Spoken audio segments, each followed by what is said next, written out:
Okay, thank you. We are very excited to have with us today some of the ambitious Amazons who produce the Lesbian Connection. All right, some people are not muted. Hello. If Janet, could you help me mute folks, because there's a lot of folks coming in making a lot of noise there. So I'll start again. We are very excited to have with us today some of the ambitious Amazons who produce the Lesbian Connection, also known by the letters Elsie, or as the woman's name, Elsie. Lesbian Connection began in 1974, and most of us know how this long-standing publication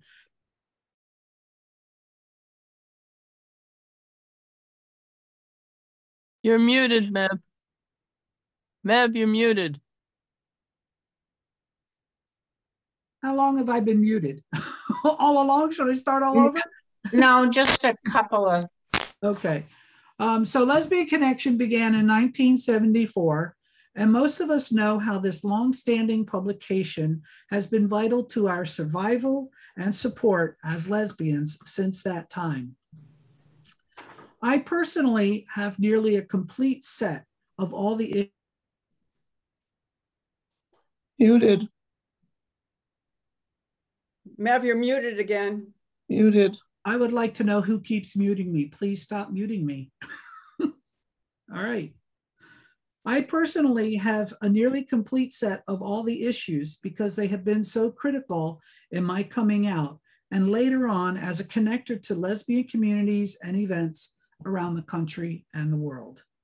From the early days of ripping our fingers as we tried to get past the staples into the issue, rambling through the world meeting contact dike connections, years of letters and forums presenting the vibrancy of lesbian thoughts and experiences, and now to the inclusion of passings, we all have many fond memories of this important publication.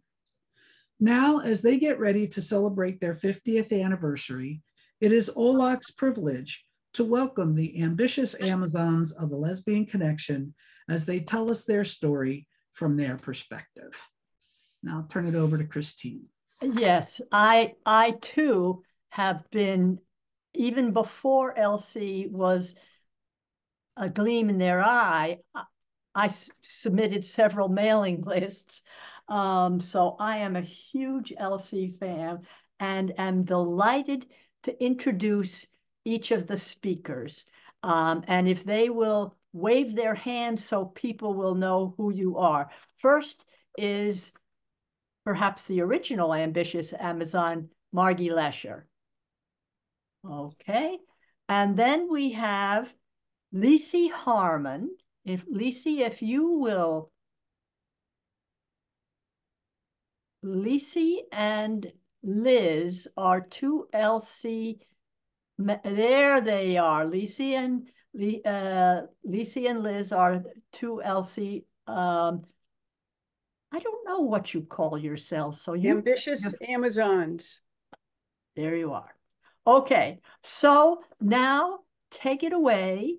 Margie, Leslie, and Liz, they have a slideshow for us and will tell us about where they started and hopefully where they're going, because I want everybody is curious. In September, on the weekend of September around 21st, they are holding an in-person 50th anniversary celebration. So I hope they'll put in the chat the dates and as many details as possible for those of you who aren't already aware of it. Okay, take it away, Margie, Leslie, and Liz. Okay, I'm starting off because I'm the one that started it off. So I'll be talking about the early years. Leslie has only been working here for close to 25 years. So she's kind of one of our newcomers, but she'll talk about some of the middle years.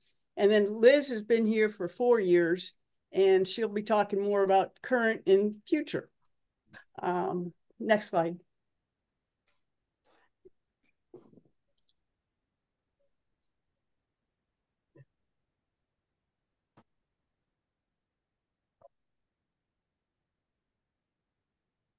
Can you see it, Marty?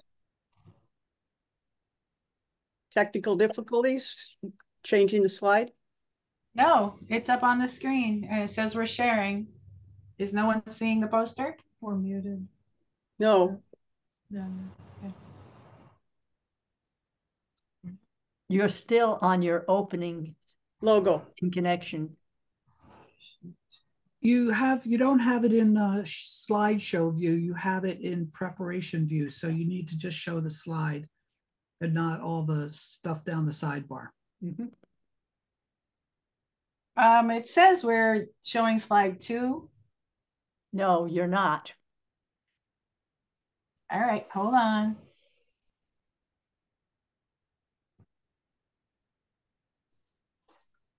Okay, we're gonna start over. There you go. No, you're back. You're back on the first one again.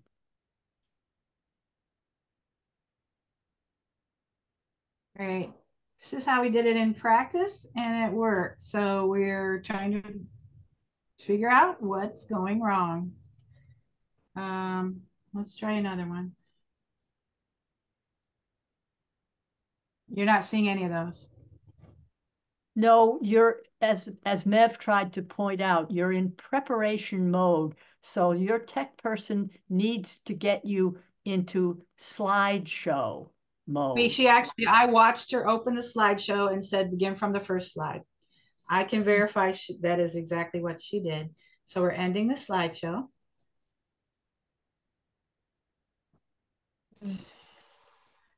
Can you see this? Same thing we saw before. Click on the sidebar, click on your second slide, and that should bring it to the center. There you go. And just do that the whole way down. Okay. Yep. Sorry for that.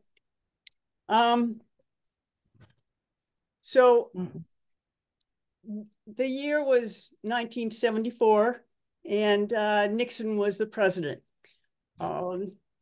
My girlfriend and I had just come back we traveled around the country for about 6 months looking for lesbians, basically. And when we were out west, we saw a band that we really fell in love with called Family of Women, and they were from Chicago. So Chicago's not that far from Michigan. So we thought when we got back, we would try to figure out a way to get the band to come and perform in Lansing. The problem was our community was very small.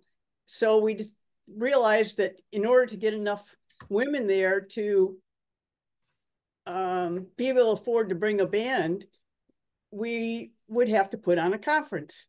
So we put on the Midwest Lesbian Conference and Music Festival in 1974. And this is the poster. It was created by the Chicago Women's Graphics Collective. And they did this all on their own and mailed it out to a bunch of women that they had on their own mailing lists, which was wonderful of them to do that. Next slide. So after the conference, well, one of the problems with the conference was trying to figure out how to get the word out. So we thought about afterwards, I was trying to figure out what I wanted to do next. And it seemed like what was needed was a way to be able to communicate what was going on for lesbians. Because at this time, most of you know, things were just starting, books were being published, early albums were coming out. But if we figured that if lesbians couldn't get the word out about the things that they were doing, none of these things would succeed. So we decided to create Lesbian Connection. And here, what you're seeing here is the first flyer we sent out announcing it. We sent that out in August of 1974.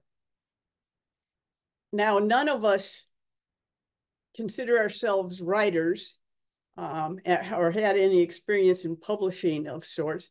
So we thought the best way to do this was to have the readers write the contents. So we made it a forum.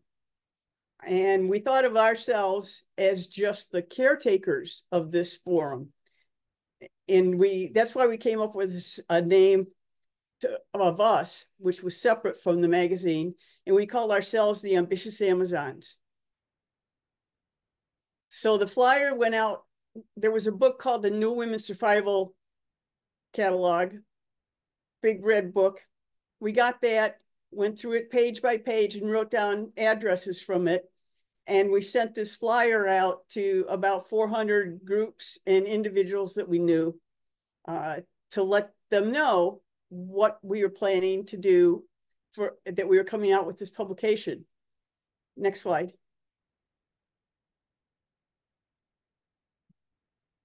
And here's some covers from our first years in the 70s. Now, when we started Elsie, we wanted to have it be as accessible to women as possible. So we decided to make it free.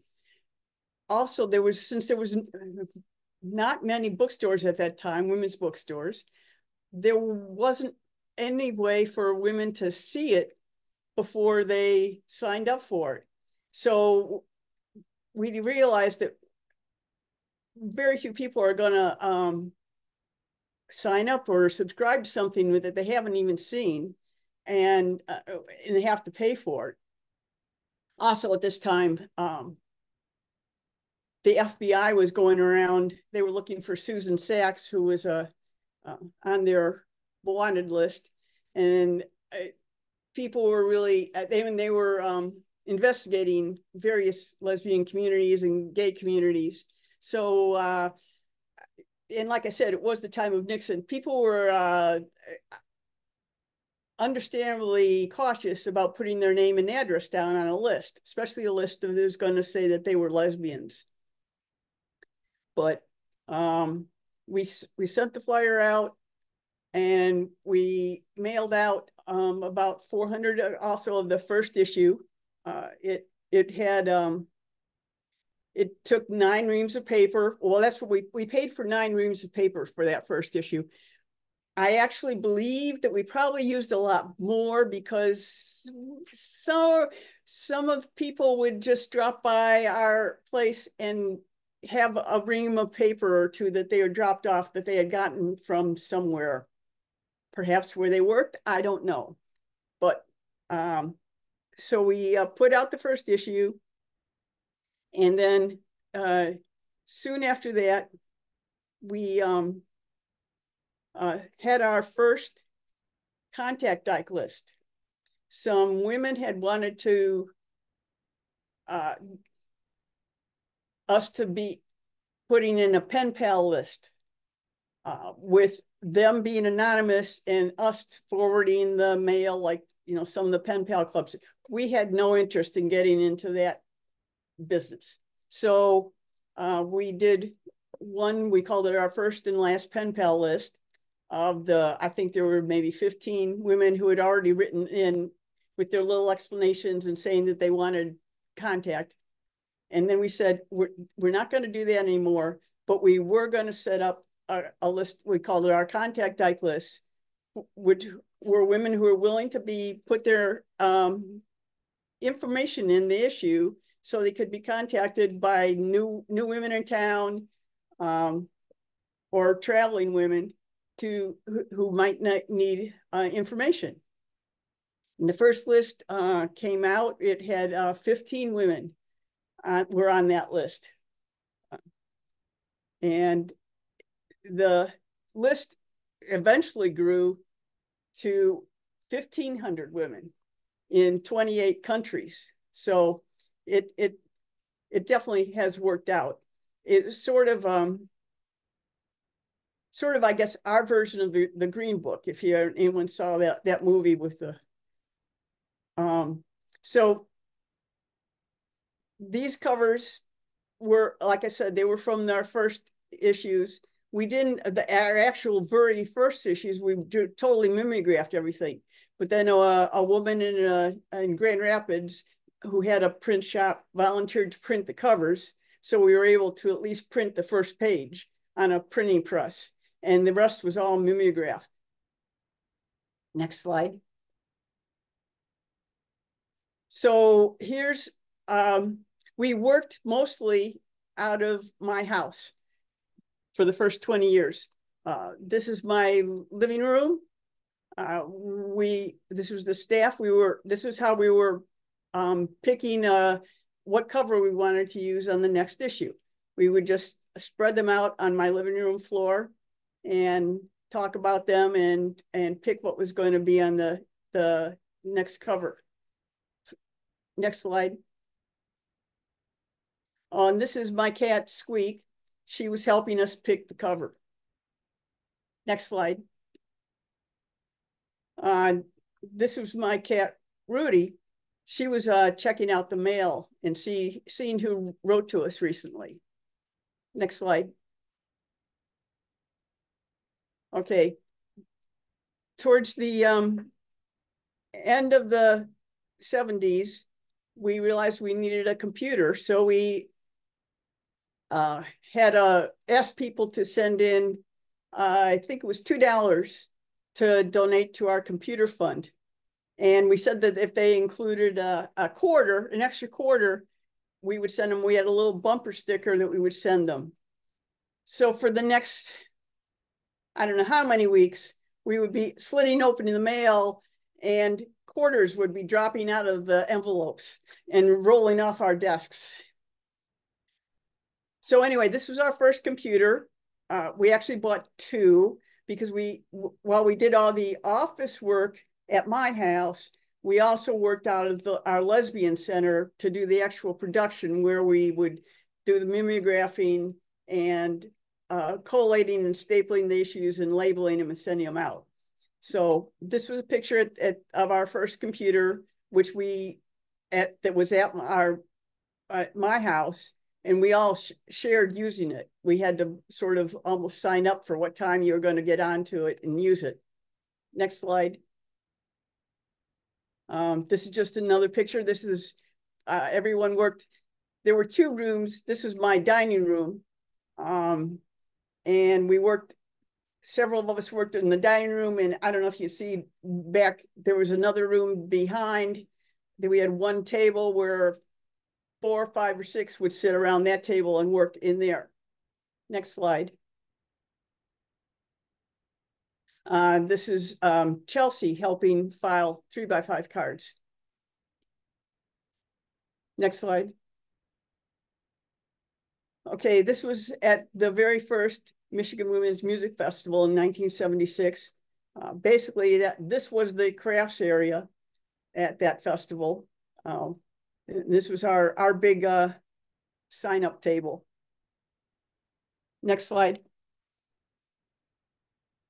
Oh, I did want to say that the postage for that, when we did our first budget, we estimated that it was going to cost us about $865 to put Elsie out for the year, 8 issues a year.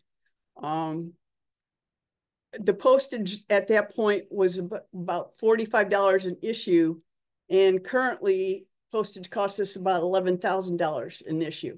So it's gone up a little in the years. So this was in 1981. Our Lesbian Center, there was a fire at our Lesbian Center. The Lesbian Center is where we did, like I said, did all the production work of collating and putting the issues physically together, well, and mimeographing them or printing them. And doing this was a huge, at one point we had 36 women listed as our production staff, which were women that came in mostly from the Lansing area. I mean, we would not have been able to do this without the support we had from the Lansing area lesbians.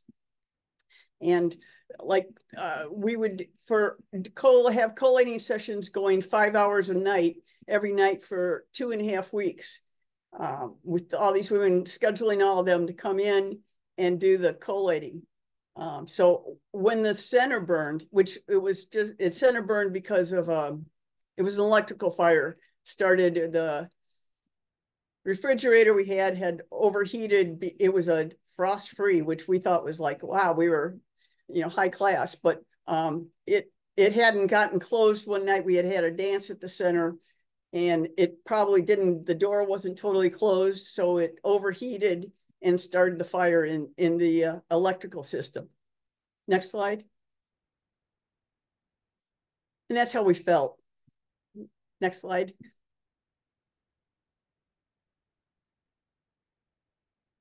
So after the fire, we worked around, spent a lot of time finding a new place, for the center and for our production.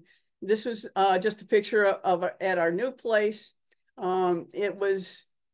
These are just pictures of the library that we had there. We would get books sent to us for sample copies from publishers, and so we would donate them all to the library because we didn't need to keep them, and we wanted to be able to share them with the community. Next slide.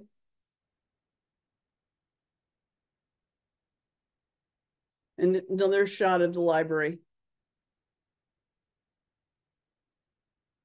Next. Okay, this is at the center where it's our printing press, because we had moved from mimeographing for a number of years. Iowa City Women's Press printed the issues for us, and we would drive over there. It was about a 10-hour drive, and bring the boxes of issues back. Then we got our own printing press, taught ourselves how to print, and began printing the issues ourselves. So this is just one of our printers at the time, Vicki, printing the issue. Next slide. This is what we call collating looks like. We had these racks that we'd stick all the pages in. And this is one of the reasons people ask why we had multicolored pages. One of the reasons is it was much easier to make sure you put the right page in when they were different colors, because you go get a new stack to put in to load up your collator, and if you put it in the wrong slot, then the pages would be out of order. So one of the reasons we liked multicolored pages was for that reason. Also, when we first started buying paper, for some reason, colored paper was slightly cheaper than white paper, and we were always about saving money. Next page. And there's another collating rack. Next. And again, at collating at the center.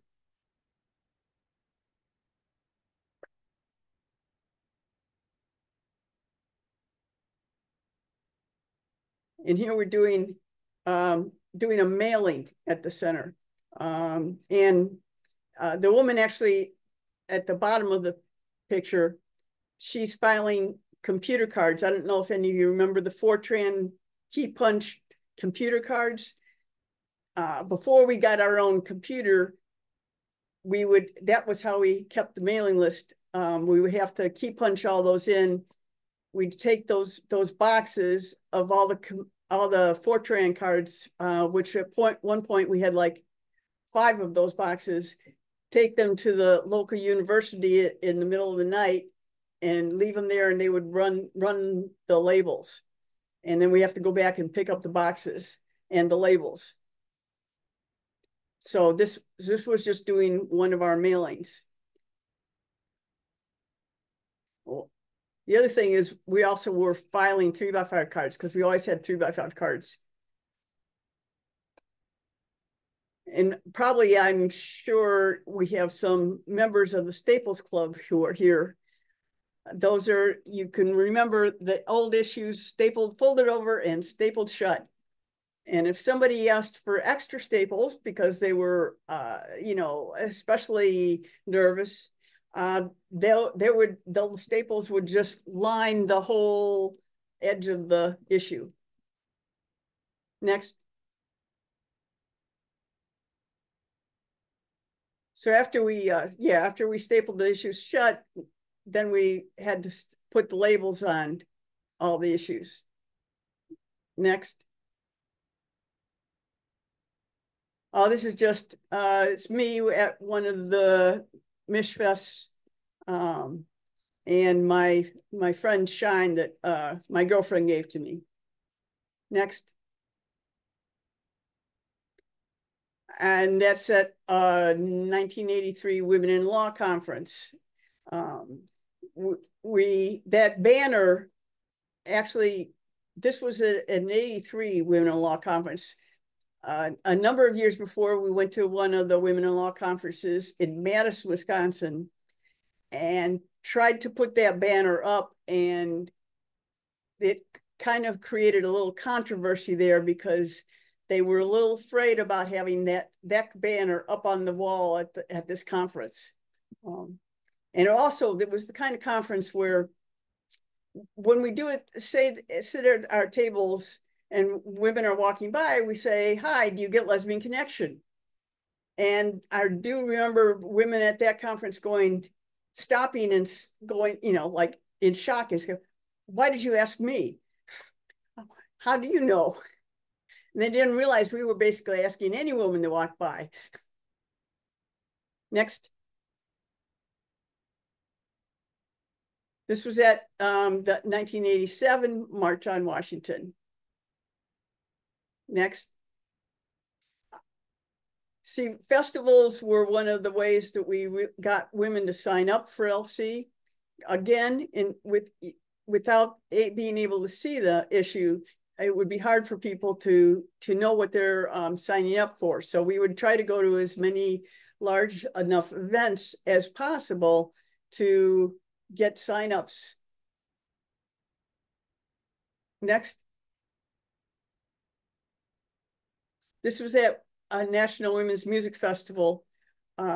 We didn't get an award. Lesbian Connection was given an award. This is our board president with her arm in the air and me accepting the award.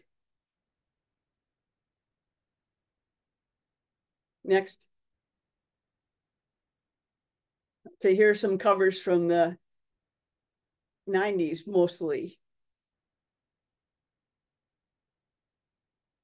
Next. This was at a Rhythm Fest in 91.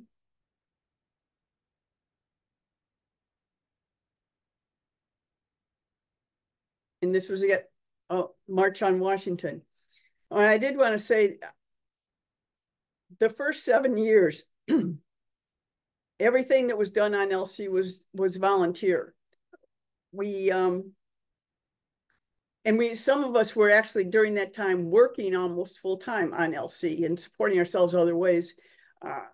But in 1981 was when around the same time as that fire, we finally got tax exempt status and became more legal.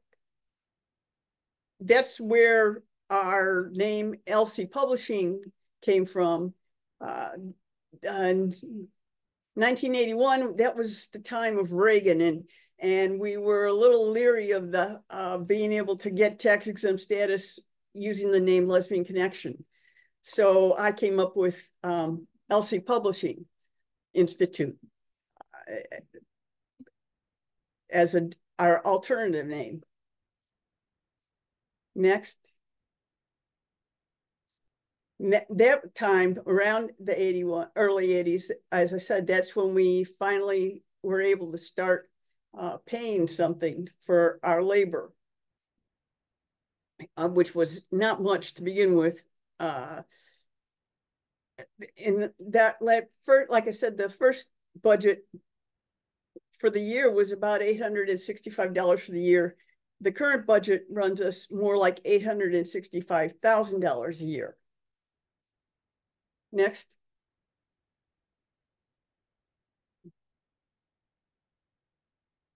Oh, I did want to mention that the last one was March on Washington. That was the one in 2000. And in those 2 days, we signed up 2,200 women, which was just totally amazing for us. Here's the staff around that time in the front of our building. After the first 16 years, we finally moved out of my house, bought a building, a second building actually, but one where we could do the office work. And this is the building where we are still in. Next. This was at an Ohio Lesbian Festival. Next. All right, this is where I come into the picture. Okay. As you can see, I had much darker hair then. And they would send me out to festivals way too early and way too alone. But I survived, and here I am, you know, still 24 years later. This was at Detroit Pride. And everyone got an opportunity to go to festivals. You'll see a rotating cast of staff as we go through the festivals. Mich Fest. Every year we were at Michigan Fest. Oh, you'll recognize some familiar faces here. Margie attended the first 30 Mich Fests. And this is where they do the countdown. How many people have been here this many years? And this is her acknowledging she'd been at the first 30. Okay. Well, the cats kind of wandered in. This is Patches and Elmo. We did have a question about the office cats. We adopted Elmo. Elmo adopted Patches. And they became the office cats for the rest of their lives. And they were as a big help. As you can see, Patches answered the phones. Okay. And did the stapling. And well, Elmo couldn't well, they actually both type, but nothing you would want to save. All right. So we're in the new center now, and the issue is now printed at a print house. We're no longer printing, but we are getting the boxes and boxes and boxes, and then putting them in envelopes and labeling them and shipping them off to the post office.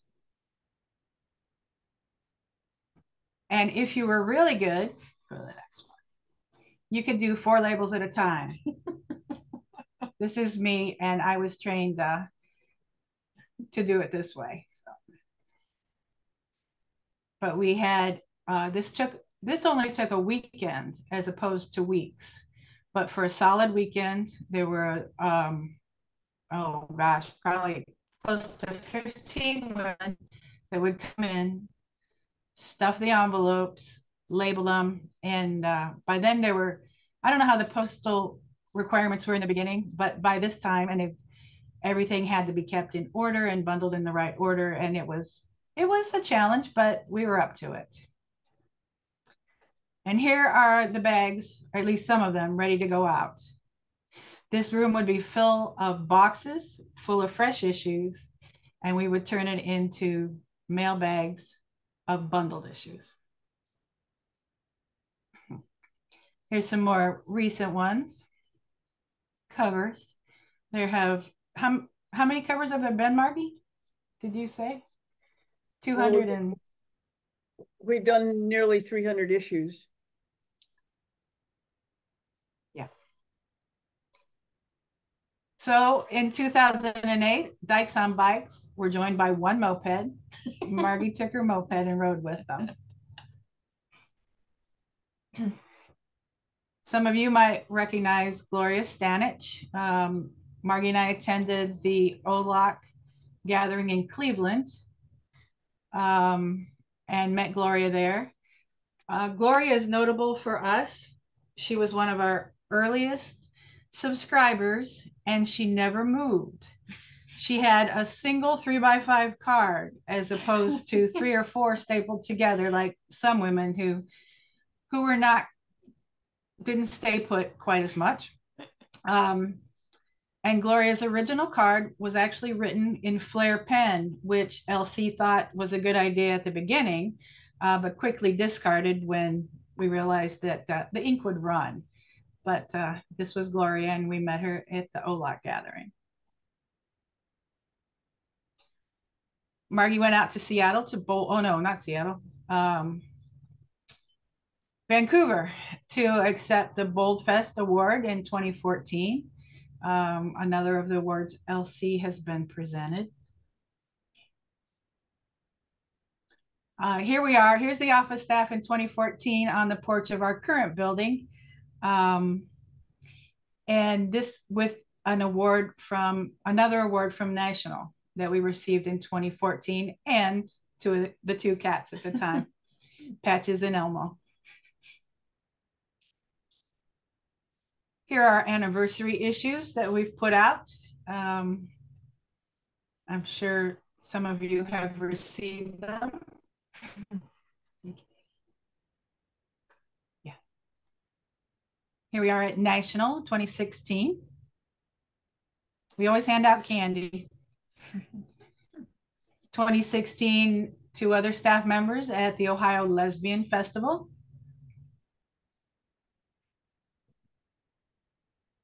Well, when we eventually lost both Elmo and Patches, and we were without cats for a short time. And then our secretary treasurer at the time said she had a barn cat that she was worried about. He did not get along with her house cats and wondered if we could take him in for the winter. That's Oliver, the orange cat. And then we didn't want Oliver to be alone, so we got Patches. Now the problem is Izzy. See, that's the problem. They look so much like Patches and Elmo did that those of us who knew them all continue to mix them up. But now these are the 2 that are with us today. And they get a lot of attention. They rule the roost. They're also very helpful. We don't actually let her use the cutter. This is Oliver. This is Oliver. Oh my gosh. Holding down the 3x5 cards. So any of you who have been on the list for more than a couple years have 1 or more 3x5 cards in these boxes. And here Liz has now joined us at National last year. Well, she was there in 2002 as well. Yeah. Yeah. All right. Family reunion in 2003 with 2 of our staff members. And now this was the magnolia tree that we really enjoyed every spring in front of our building, the one where we saw us sitting on the porch. Unfortunately, she died this year and had to be taken down. We really miss her.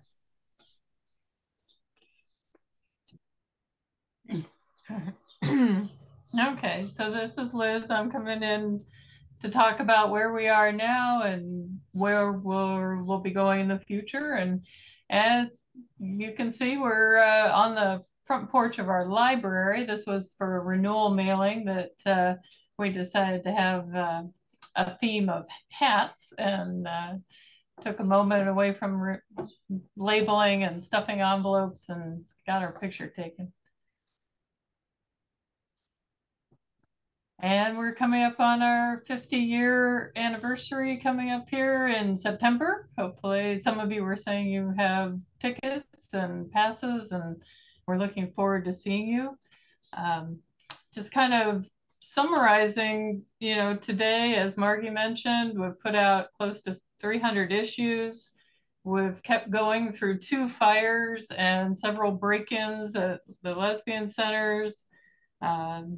The lesbian centers put on events, put on concerts with people like the Washington Sisters and Meg Christian and Alex Dobkin, and just great things. And now today we have 2 buildings, our main office and our library. We have 7 full-time staff. We're seeing that things are emerging and coming back since the shutdown of the pandemic. We're getting more advertisers. We've got festivals coming back. Very slowly, bookstores. We in 2019 we sent to 10 bookstores, and now it's 7. But there's 2 new ones that have just opened, and so we're optimistic that that's a trend that will continue. We put out about half. Our press run is about half of what it was at its peak, because there hasn't been as many venues for us to put Elsie out in the community. But as I say, some things are coming back. There's new festivals getting started and all that, and we so appreciate the community support. Our average donation right now is $60. We've kept it at $42 suggested donation per year, and so many of you are so generous with us. And we've had about 25 women who have left us will money, money in their wills, and many of you giving us your qualified charitable distributions. It really helps keep us going. And we have a lot of young women who are signing up. You may notice in our letters section, letters from new subscribers. They're always saying, "We're so glad I found you. Oh my gosh, how did I not know about you?" And so we feel like we're still relevant, and as long as lesbians continue to write to us, we will continue publishing Elsie.